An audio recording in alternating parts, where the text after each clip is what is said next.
So we looked at Rule 901, which examined how you'd go about providing testimony to bring in documents. And with Rule 902, we are looking at when those documents by themselves can come in without having to establish anything. You don't have to have anyone testify to the following types of items. So items 1 and 2 are pretty self-explanatory. These are actually they're all fairly self-explanatory. They are public documents that are sealed. And so an example of this would be a deed, a transfer of property. And Rule 1 says that it can come in if it has the seal, any kind of public document that has the seal. Back in the old days, the king would have his ring, and they'd pour the wax and they'd squish the ring on it, and that's how you knew that the documents were legit. And in the modern world, there are similar seals for the county clerk, the state secretary of state, etc. So that's one way to bring in a public document. The other way, or something like a deed or a certificate of election, given that we're in this season, that would be each one of the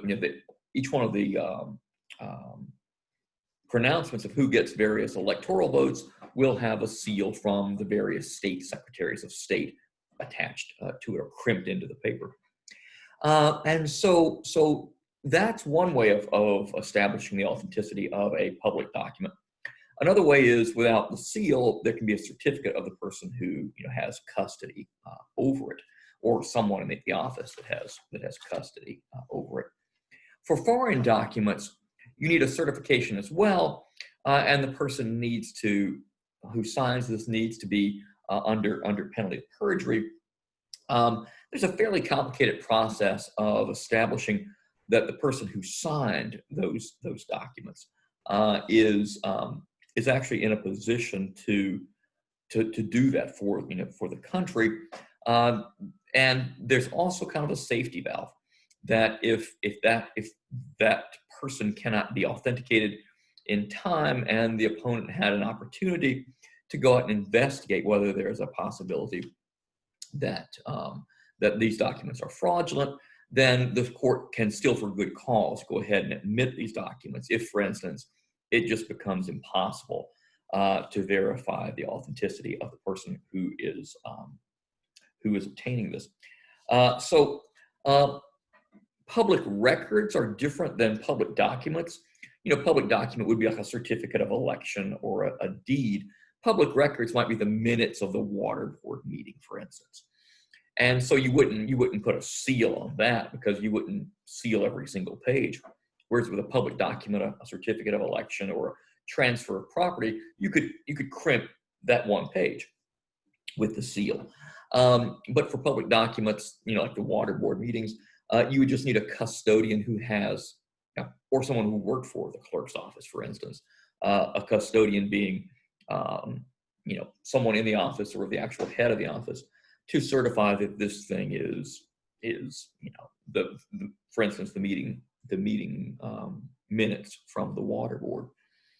An official publication. Every year, the Office of Management and Budget puts out something.